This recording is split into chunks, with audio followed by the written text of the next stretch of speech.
Hey everybody, welcome to the channel. Michael Noland here, and tonight, part 2 of my brand new series, Decoding Led Zeppelin. You know, in my last video, I brought up how in May of 1966, Jeff Beck, Jimmy Page, John Paul Jones, Nicky Hopkins, and Keith Moon showed up for a recording session.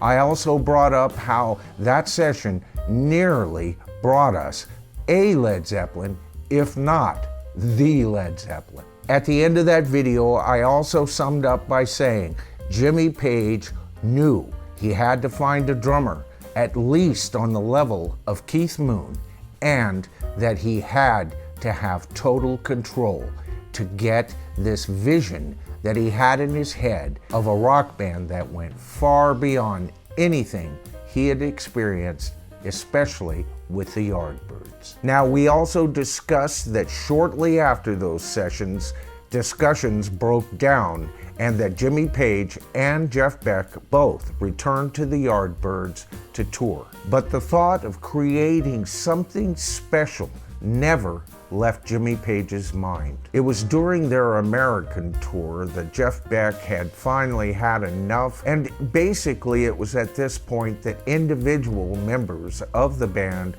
were getting tired of the constant changes. And it was during this tour where Peter Grant and Jimmy Page started talking about how to put together this band that Jimmy had in his head. Now, just as the band was falling apart, initially Jimmy Page had Chris Drea's blessing and even a half-hearted promise that he would actually participate in reforming the Yardbirds and even presenting them in a new direction with Jimmy Page. Now, it's this understanding that later would present a problem to Jimmy Page, because he thought that this gave him access to the name the Yardbirds on a more or less permanent level. Now, Peter Grant knew through these discussions that him and Page had a really great relationship, and that for the first time in his personal career, he actually had a shot to helm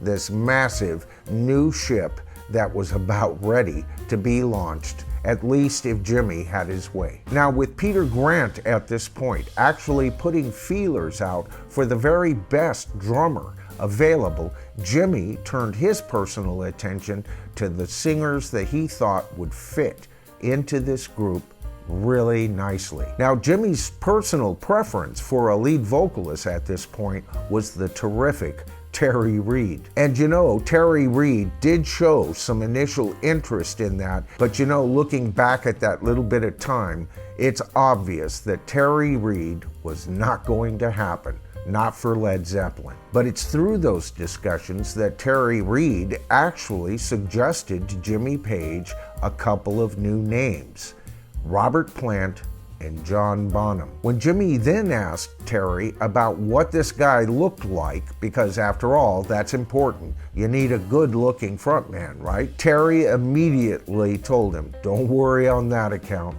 He's tall, he's blonde, he's good-looking, he can handle the job, and he sings really well. He wasn't sold totally on the idea of Robert Plant, but he would go and see both of them perform. Now, just before Jimmy Page gets a chance to see these guys, he gets a call from John Paul Jones. Jones had heard through the grapevine that Jimmy Page was ready to start a brand new band. John Paul Jones had already for a long while tired of just doing session work all of the time. Being locked into a windowless studio was not exactly his idea of a whole lot of fun. And it's interesting, when he calls Jimmy, Jimmy immediately snaps him up. Now, why Jimmy hadn't thought of calling John Paul Jones is interesting. Maybe he thought John Paul Jones was too much on his level, and he did know he'd have to exert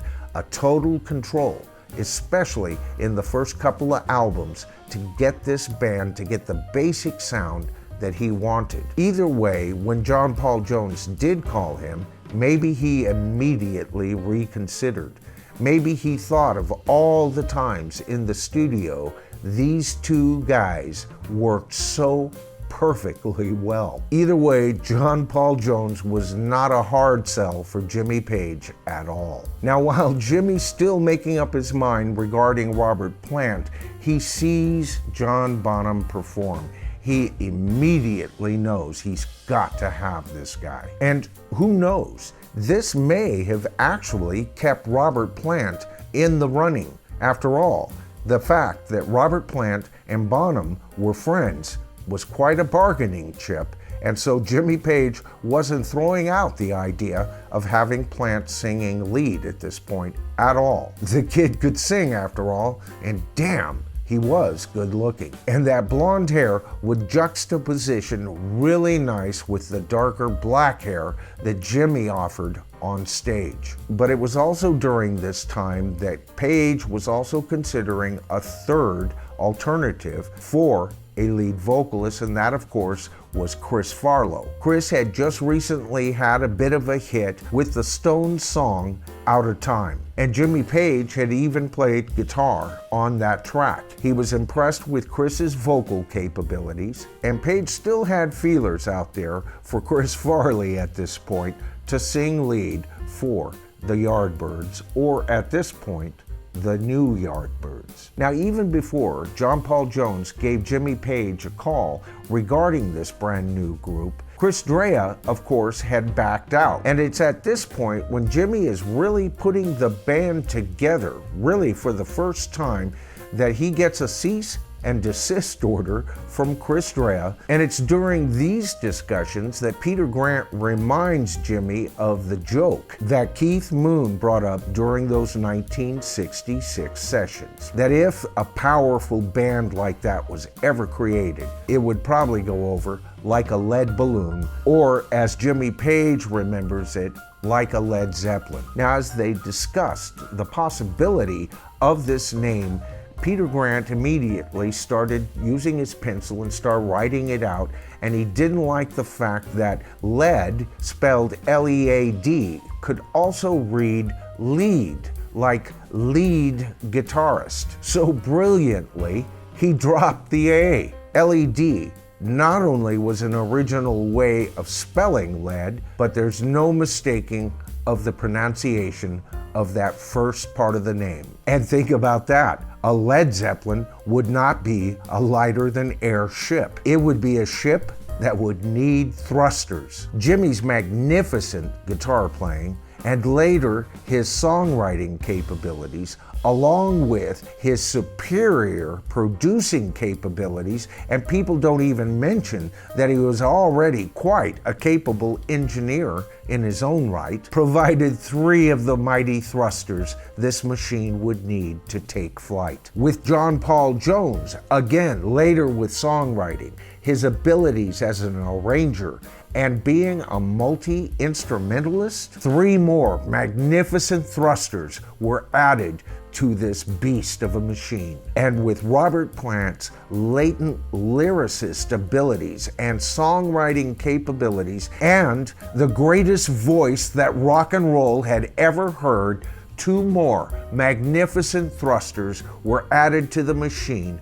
And of course, with Bonham, rock and roll's preeminent songwriting drummer, as far as I'm concerned, two more thrusters were added. They were ready to take flight. But who would crew this magnificent machine? They appointed Peter Grant as the captain. Let Peter Grant hire the crew as he wanted. Now, with Jimmy financing the bulk of the recording for their first album, it was done in record time, and I covered some of that in my video concerning Led Zeppelin 1. But the sound of Led Zeppelin's first album sounded like something nobody had ever quite heard before. It was louder, more powerful than even the already powerful Jeff Beck's Truth album. Now remember, this ship was built for stormy weather, and it wasn't too long before the first storm gathered over this ship. And that storm was two-pronged. First of all, critics writing about them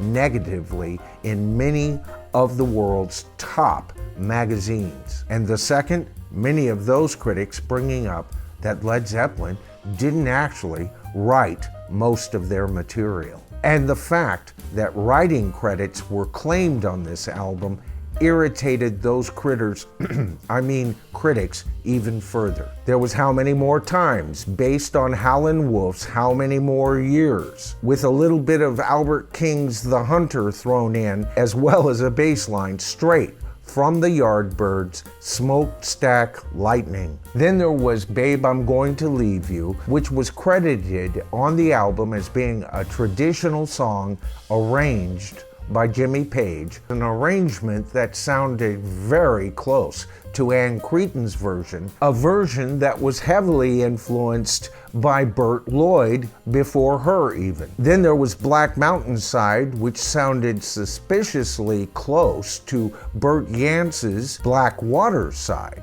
There was discussion about taking Led Zeppelin to court over this recording, except that Burt's legal team wasn't sure that his version was all that solid as far as not copying that which had come before. Both I Can't Quit You Babe and You Shook Me were at least credited properly to Willie Dixon, but Jeff Beck had just covered You Shook Me on his Truth album and felt just a bit betrayed by Jimmy Page for including that particular song on Led Zeppelin's first album. And of course, Dazed and Confused, originally credited totally to Jimmy Page, was a song that was written actually by Jake Holmes a few years earlier.